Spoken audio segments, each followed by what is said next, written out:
नमस्कार, मैं Vikram Singh. Zero level basic chemistry class में आपका स्वागत है। आज है पार्ट नंबर 17, यानी कि आप समझ में आ गया मुझे कि आपने चैप्टर 1 में जाने से पहले आपने बेसिक केमिस्ट्री क्लास को सीखना पसंद किए हैं। या इसका मतलब ये होता है कि अगर बेसिक केमिस्ट्री अगर आपकी अच्छी हो गई तो भाई आप किसी भी चैप्टर में बेहतर हो जाओगे। इसी सीरीज में हम आज लेके आ रहे हैं एक बहुत ही महत्वपूर्ण टॉपिक है, वो है परमाणविक एवं आणविक भार। परमाणविक भार, आणविक भार, परमाणु द्रव्यमान, अणु द्रव्यमान। ये एक ऐसा पार्ट होता है जिसको मैं कह सकता हूं कि केमिस्ट्री का फर्स्ट न्यूमेरिकल है, यानी अंक हम जो जानते हैं केमिस्ट्री में वो पहला अंक वाला पार्ट है, संख्या वाला भाग है। वो है परमाणविक भार यानी परमाणु भार या आणविक भार या अणु भार। परमाणुविक भार क्या है, परमाणु भार क्या है, अणु भार ये क्या है, इसमें जाने की जरूरत अभी है नहीं। बस उसको याद करिए। कुछ महत्वपूर्ण तत्व है जिसके लिए मैं लेके आया हूं कि इन तत्वों का परमाणु भार और अणु भार आप जानिए, आपकी केमिस्ट्री अच्छी हो जाएगी। कुछ ही तत्व हैं जिसको सालों साल तक आपको याद रखना पड़ेगा, वो ये है। 1-2 मिनट की वीडियो और बहुत कुछ जान जाएंगे आप। तो चलिए साहब, आज की क्लास में आप देखें, हम याद करें तो कैसे करें। यहां पर हमने आपको बताया है कि ये परमाणु का संकेत है, ये परमाणु भार है, यहां पर दर्शाएगा, और यहां पर दर्शाएगा अणु भार है। ये परमाणु क्रमांक है। मतलब ये कहता हूं कि कार्बन, मैंने लिखा यहां पर कार्बन 612, तो इसका मतलब है ये है परमाणु भार। परमाणु भार को हम A से दर्शाते हैं और परमाणु क्रमांक को हम Z से दर्शाते हैं। परमाणु भार, ये परमाणु क्रमांक, ये Z है और ये परमाणु भार है। इसी को परमाणु भार कहेंगे। पर अणु भार यहां पर नहीं दिखा हुआ है ना, सिर्फ परमाणु भार याद करना पड़ता है, अणु भार को याद नहीं करना पड़ता। परमाणु क्रमांक को याद नहीं करना पड़ता है, उसको टेक्निक से हम याद कर सकते हैं, वो मैंने आपको बता चुके हैं पीरियोडिक टेबल में। आवर्त सारणी आपको याद कराया, परमाणु भार कैसे याद करना है, परमाणु भार कैसे कैलकुलेट करना है, वो परमाणु क्रमांक कैसे कैलकुलेट करना है मैंने आपको सिखा दिया है। आवर्त सारणी याद हो गया, परमाणु क्रमांक आपको याद हो गया। इसकी पूरी बातें इससे पहले वाले पार्ट में है। इस प्लेलिस्ट को आप अच्छे से पढ़िए, अच्छे से जानिए, अच्छे से प्रैक्टिस करिए। अब ये इतना कर लोगे ना, जब किसी क्लास में जाओगे, या अगर आप 11th वाले बच्चे हो, यानी कि 10 से 11 जा रहे हो और फर्स्ट डे आप केमिस्ट्री में जब जाओगे, तो आप अपने क्लास का एक बेहतर स्टूडेंट रहोगे, अपने टीचर का चहेता स्टूडेंट रहोगे केमिस्ट्री में। तो इन छोटी छोटी वीडियोस, कोई 5 मिनट का है, कोई 15 मिनट का है, कोई 20 मिनट का है, कोई 30 मिनट का है, इसको आप देखिए। मैं तो 30 मिनट का कोई भी वीडियो नहीं दिया हूं, 15 से 20 मिनट के आसपास, इससे छोटा ही है, लास्ट 20 मिनट का एक आध वीडियो। आप समझ सकते हैं कि बहुत जरूरी है। अब चलिए हम परमाणु क्रमांक को याद कर ले, अणु भार हमें पता चल जाएगा। परमाणु क्रमांक, परमाणु क्रमांक, परमाणु भार, परमाणु भार को याद कर लेते हैं। पर कुछ स्पेशल तत्व है तो दोनों नंबर को एक साथ भी याद किया जा सकता है। जैसे मैं याद करूंगा कार्बन 612, लिखने का तरीका यह भी हो सकता है कि 612 ऐसा भी लिख सकते हो। अक्सर मैं ऐसे ही लिखता हूं, यहां पर चूंकि टाइप करना था तो ये इस तरीका सही था उसमें, तो मैंने ऐसे लिखा। तो carbon 612, sodium 1123, oxygen 816, sulphur 1632, calcium 2040, potassium 1939, ऐसे करके याद करना है।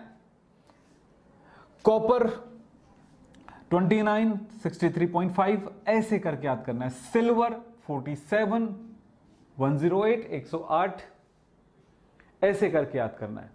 याद करते समय इस बात का ध्यान रखना, hydrogen, carbon, nitrogen, oxygen, sulphur, calcium आपने याद कर लिया, मान लेते हैं आपने क्या याद कर लिया, hydrogen, carbon, nitrogen, oxygen, sulphur, calcium यदि आपने याद कर लिया तो देखो कैसे याद हो गया। Hydrogen 11, carbon 612, nitrogen 714, oxygen 816, sulphur 1632, calcium 2040। इस तरह से याद कर लो। यानी आप लिख के देखोगे तब समझ पाओगे कि आपने याद किया है कि नहीं। आप रट्टा मारोगे, एक पेपर में लिख करके अपने जेब में रख दिए, 10 दिन तक याद करो, 11वें दिन आप भूल गए। बिल्कुल नहीं। मेहनत को अगर बचाना है तो बेटा हाथ से लिखना पड़ेगा। पेपर खर्च होंगे, जरूर खर्च होंगे, इससे आप घबराइए मत। आप पेपर खर्च होने से घबराइए मत, आपको जरूरी है उस चीज को याद करना। चलो देखें कैसे याद कर पाएंगे, इसके बारे में फिर बात करेंगे। मैंने कहा अब याद हो गया, आपको याद हो गया हाइड्रोजन। अगर पेंसिल से लिखे हो तो हाइड्रोजन याद हो गया, हाइड्रोजन 11 आप मिटा दो यार, आपके दिमाग में चला गया। Carbon 612, nitrogen 714, oxygen 816, sulphur 1632, calcium 2040 आपने याद कर लिया। क्या क्या याद किया आपने? कैल्शियम 2040 याद कर लिया, सल्फर 1632 आपने याद कर लिया, ऑक्सीजन 816, नाइट्रोजन 714, इस तरह से कार्बन 612, हाइड्रोजन 11। इस तरह से आप याद करो, मिटाओ, याद करो, मिटाओ, याद करो। लेकिन लिखो मिटाओ, लिखो मिटाओ, यह तरीका सबसे बेहतर होता है किसी चीज को याद करने के लिए। तो परमाणु भार आपको याद करना ही पड़ेगा, इतने तत्वों का जो सबसे इंपॉर्टेंट है आपकी केमिस्ट्री लाइफ में। इसलिए इन तत्वों को लेके आया हूं मैं आपके लिए। फ्लोरीन 919 यानी fluorine 919, aluminium 1327, phosphorus 1531, chlorine 1735.5, chromium 2452, chromium 2452, iron 2656, copper 2963.5, silver 47108, lithium 37, beryllium 49, sodium 1123, potassium 1939, zinc 65.4, iodine 53.127, gold 79,197, 79, अब ये 197 उल्टा कर देना। तो इस तरह से याद हो जाता है, ये गोल्ड है। अब इसको आप याद कर लो, श्योर कर लो। मुझे कमेंट बॉक्स में जरूर बताओ कि आप याद करोगे कि नहीं, याद कर पाओगे कि नहीं। अगर याद कर लेते हो तो आपके फायदे बड़े हैं। ये एक खजाना है जो आप अपने दिमाग में बिठा के रखने वाले हैं।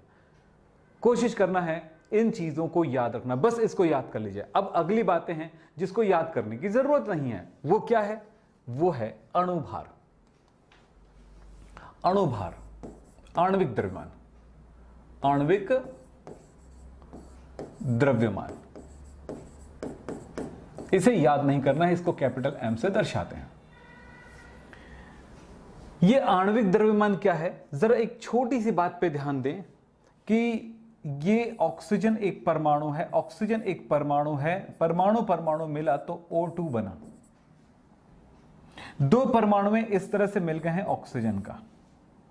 ये डबल बॉन्ड कहां से आया, सिंगल बॉन्ड कहां से आया, बंद कैसे हो गया, कैसे जुड़, वो आगे पढ़ेंगे भाई। मैंने कुछ हद तक पढ़ाए हैं और आगे भी पढ़ेंगे, तो घबराने की कोई जरूरत नहीं है।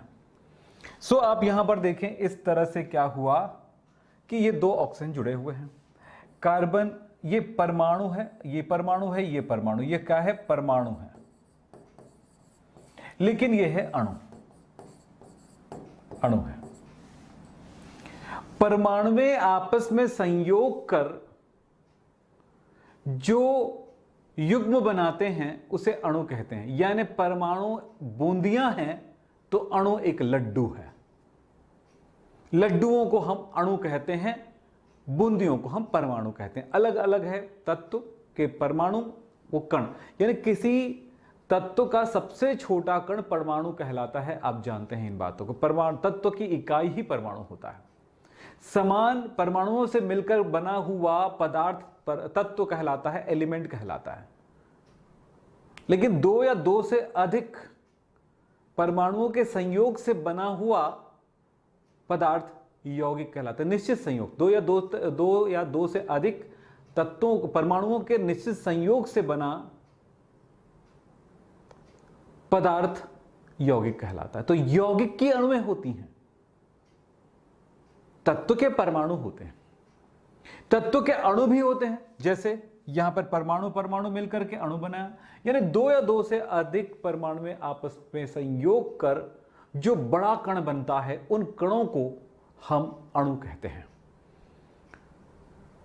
तो यहां पर ये अणु हुआ, कार्बन परमाणु है, ऑक्सीजन परमाणु है, ऑक्सीजन परमाणु है, मिलकर बना CO2, ये अणु है, ये सब परमाणु में है। आपको बात समझ में आ गया होगा। तो परमाणु का परमाणु भार होता है और अणु का अणु भार होता है। चलिए, कार्बन तत्व परमाणु है तो इसका परमाणु क्रमांक 6 है और अणु यहां पर परमाणु भार है 12। लेकिन CO2 का क्या होगा? यहां पर इसका परमाणु भार होगा, परमाणु है तो परमाणु भार होगा कितना? 12, जबकि इसका अणु भार होगा। तो परमाणु कौन कौन से भाई? कार्बन परमाणु है 1, धन ऑक्सीजन है 2, ऑक्सीजन का परमाणु भार होता है 16, ऑक्सीजन ये लो 8, 16 याद किए हो, यही तो परमाणु भार है। तो 16 दो ठो है ऑक्सीजन, तो 2 बार 16 हो गया, तो 12 धन 32 यानी कि ये 44। तो 44 इसका अणुभार हुआ, 44 इसका अणुभार हुआ। मतलब आपको बात समझ में आ गई। अब मैं आपको कुछ बातें बताता हूं। यहां पर आणविक द्रव्यमान कैसे ज्ञात करोगे? आणविक द्रव्यमान ज्ञात करने के लिए क्या करोगे? किसी अणु में उपस्थित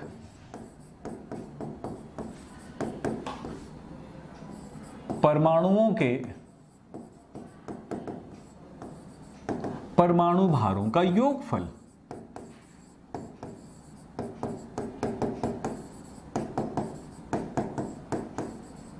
यह कहलाता है आणविक द्रव्यमान या अणुभार। उदाहरण, एग्जाम्पल, चलो पहला O2 का अणुभार को, क्योंकि O2 अणु है तो O2 का क्या होगा? अणुभार होगा या आणविक द्रव्यमान होगा। आणविक द्रव्यमान भी कह सकते हैं, अणुभार कह सकते हैं। अणुभार को M से दर्शाते हैं। शॉर्ट में कैसे लिखेंगे इस चीज को? M of O2 ऐसे। इसमें ऑक्सीजन है 2, एक ऑक्सीजन का परमाणु भार होता है 16, तो 2 ऑक्सीजन के लिए हो गया, तो ये हो गया 16 दूनी 32। भाई परमाणु भार और अणु भार की इकाई होती है AMU, एटॉमिक मास यूनिट, परमाणु द्रव्यमान इकाई। CO2 का बताया था, तो कैसे लिखेंगे शॉर्ट में? किसका परमाणु भार अणुभार निकालना है? M of CO2 यानी कि कार्बन का परमाणु भार 12, ऑक्सीजन का होता है 16 गुणा 2, तो कितना हो गया? 12 धन 32 बराबर हो गया 44 AMU। इसी तरह से अगर मैं कहूं NH3 का होता है अमोनिया, NH3 का अणुभार कितना होगा?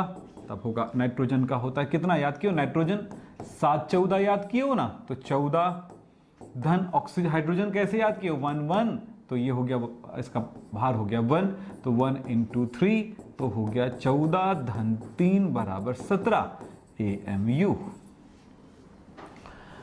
बेटा सभी तत्वों का अब अणुभार निकाल सकते हो। चौथा, ध्यान रखना, इसको जानेंगे तब मैं मोल संकल्पना आपको पढ़ा पाऊंगा, मोल पढ़ा पाऊंगा। तो ये जानना जरूरी है आज की क्लास के लिए। कल की क्लास मोल होने वाली है, तो समझ सकते हैं ना इन बातों को। तो चलिए यहां पर बात करते हैं। 4 H2SO4 का अणुभार बताओ क्या होगा?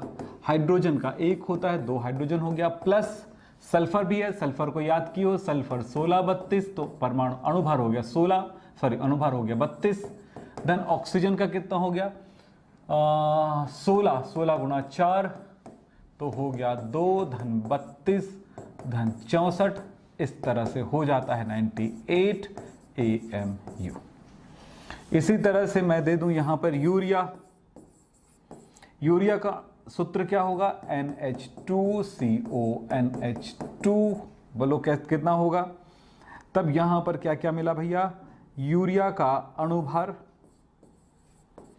यूरिया नाइट्रोजन है 2, तो नाइट्रोजन के लिए होता है 14, 14 गुणा 2। कार्बन है हमारे पास 1, तो हो गया 12, ऑक्सीजन है 1, तो हो गया 16, हाइड्रोजन है 4, तो 1 गुणा 4 कितना हो गया, 14 दूनी 28 धन, यहां पर कितना हो गया, 6 और 2 8, और ये हो गया यहां पर हो गया 28 धन 4, कितना हो गया भाई 60 AMU। तो इस तरह से अणुभार निकालने की जरूरत पड़ेगी केमिस्ट्री में, न्यूमेरिकल इसके बगैर पॉसिबल नहीं है। आप समझ सकते हैं, मतलब आपका पहली तैयारी ये होनी चाहिए। आपको ये सारी चीजें नोट्स के रूप में आपको चाहिए, तो आपको क्या करना पड़ेगा, हमारे टेलीग्राम चैनल में ज्वाइन होना पड़ेगा। और इस टेलीग्राम चैनल का नाम है विक्रम सर हैव केमिस्ट्री, ये हमारी आईडी है। इस चैनल में आइए और इसका लिंक आपको नीचे हमारे डिस्क्रिप्शन बॉक्स में मिल जाएगा। आप जल्दी से जुड़िए, आप जुड़िए, अपने दोस्तों को जोड़िए। और एक जरूरी बात वो कि चैनल को सब्सक्राइब करना बहुत जरूरी है, क्योंकि मैं इसी तरह से सरलता से आपको केमिस्ट्री सिखाते जाऊंगा और केमिस्ट्री आपका बेहतर होते जाएगा। हम यहां पर इस बात पे ज्यादा जोर देते हैं कि आप अपने दोस्तों को शेयर कर रहे हैं कि नहीं। ये गुरु दक्षिणा है, लाइक गुरु दक्षिणा है, और सब्सक्राइब करना हमारे फैमिली में शामिल होना है। आज की बातें यहीं भी समाप्त करते हैं। नमस्कार, धन्यवाद, थैंक यू वेरी मच।